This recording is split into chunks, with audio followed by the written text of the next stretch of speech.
Guys, welcome to the Outlet Podcast. I'm Scruffy, not really. Well, yeah, but my name's Gazy. Hey, how you doing? Wow, it's been a long time. It feels like it's been a long time since I put up a new episode of How I Met Her, and it's not that I ran out of stories because there's a lot of stories. Just so much other content has been coming into my mind and some into my heart to be able to share. So I got two stories. I guess I'll just divide them up. One into one episode, one into the other. So what? Okay, so me and the girl I'm interested, who became my wife, one day, okay, we were we were going to the same church, and we did like each other, but words were left unspoken. So what happened is that there was a there's a we're involved in a church council, and our church council is international. Now, the main hub of the International Council is in New York City. Really cool.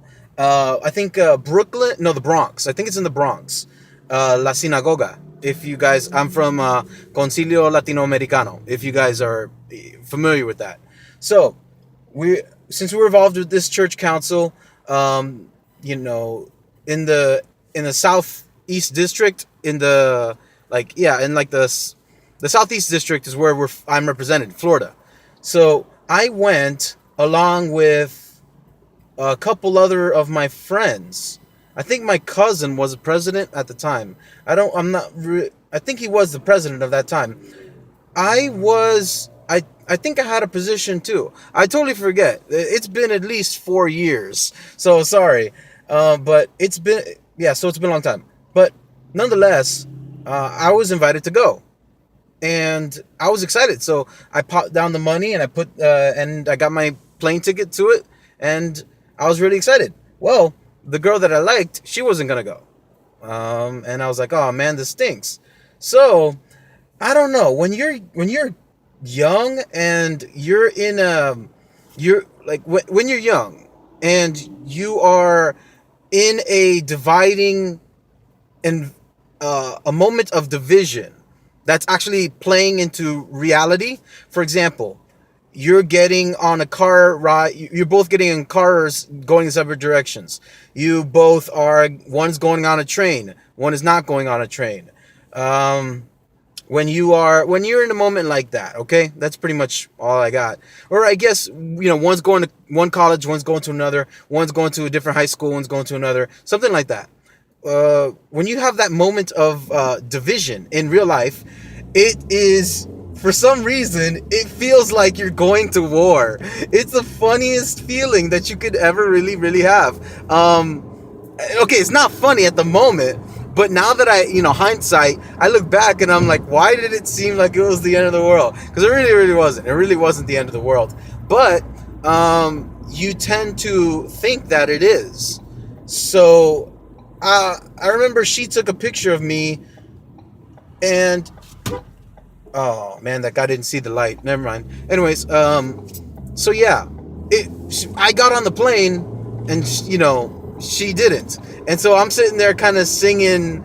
I'm sitting there singing, "I'm leaving on a jet plane" to myself, because I can't sing to her. I think her mom was there. It felt weird. I wasn't good friends with their mom. Or her father at the time. They didn't really know me. So yeah, enjoyed the trip. We went to the church. Represented the southeast district. Now all my friends are getting picked up at the airport. Like my cousin, he got picked up.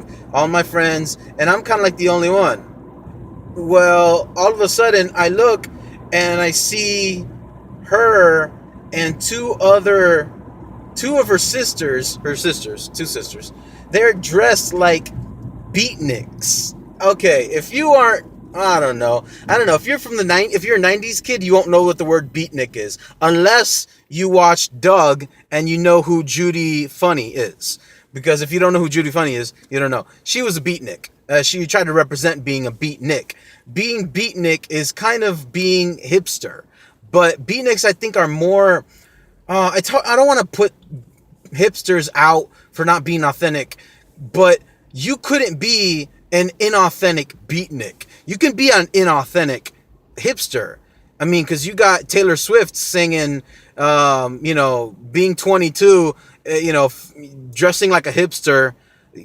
That's okay. You want to dress like that. You can't fake being a beatnik. I think back then they really cared more about issues and movements and whatnot. And so the clothing that they wore represented it to what to full fruition. There we go. It represented to fruition. While today, all you got to do is wear a Steph Curry jersey and get on a basketball court, and people will presume, oh, this kid got handles. No, it's not the case. But I think today the problem that we have is that not many people are authentic.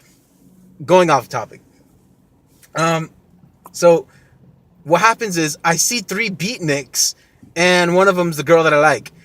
Okay, they're wearing like leather, black, like jacket, like little like rock concert jackets. I don't know, like the safest version of a Judas Priest concert. Like, okay, if I were to tell a super Christian, I'm a Christian.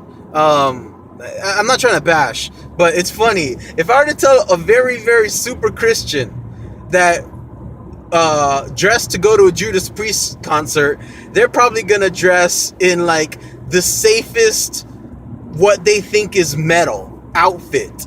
Like the safest, like, I don't know, if you were to wear like studs, then they would put like eraser tips on the studs so no one would get poked in the eyes. That's how, that's how it was. And they were wearing this like cool girl rocker beatnik outfits. Like they had like the full, glasses and stuff. And I was like, is that her? And it was all 3 of them were there. And I was like, it is her. And they had a sign like that said something about rock star. And I was like, wow. And that's how they came to greet me at the airport. They treated me like a rock star. I'm sitting there coming off of the airport, and I had some presents for her. And even before I left, I pre-mailed her. Once again, the reality of separation. I think that's what I called it.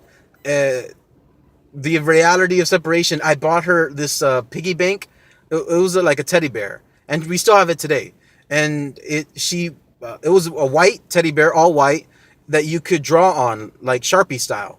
And so she put a bunch of Bible verses on it, and we still have it today. And I pre-mailed that to her, and I sent her a letter that said something like, I hope like distance can't separate us. I was gone for 3 days. And I'm sitting there talking about distance won't separate us. So yeah, it was good. So I would only ask for my recommendation to you, anyone who's in young love right now. I'm just a 29-year-old. I don't want to purport authority over your life. I would like for you to know that I value you, whatever lifestyle you choose to live. I value your humanity. I value your life. I value what you can do for others. That others would want you to, what the golden rule, but for niceness. I would value what you can do for others, that others you would want to do for you. Okay, so what am I trying to say? I lost track. That I appreciate what you guys can do, and I want you to consider the types of advice that I'd like to give, because I would want you to have a fruitful, happy life no matter how you live it. I live in the Christian, me and my wife, we live, following after Jesus Christ and his example. So that's how we do. If you'd like to learn more about that, that's why I have this channel. Apart from doing comic books, I have my Solely and Holy segments, and I am always available to answer questions. So, with all that said, my name's Gazy Rojas. Okay. My name's Gazy, host of the Outlet Podcast. You can find me in the description below. All you got to do is click the triangle that's upwards, so it goes downwards, and you can find me on Facebook, Twitter. You can listen to my podcast. I'm going to be uploading some video content on there, so you can actually either watch it via watch it via YouTube here, or you can listen to it to my Soundcloud, my iTunes, my Stitcher Radio, and a couple other forms of broadcasting that I have my podcast on. So that's pretty much it. I hope you guys subscribe, like, comment, and that's all I got for today. I'll shave. I'll make sure I shave. So my name's Gazy, host of the Outlet Podcast. Connect and recharge.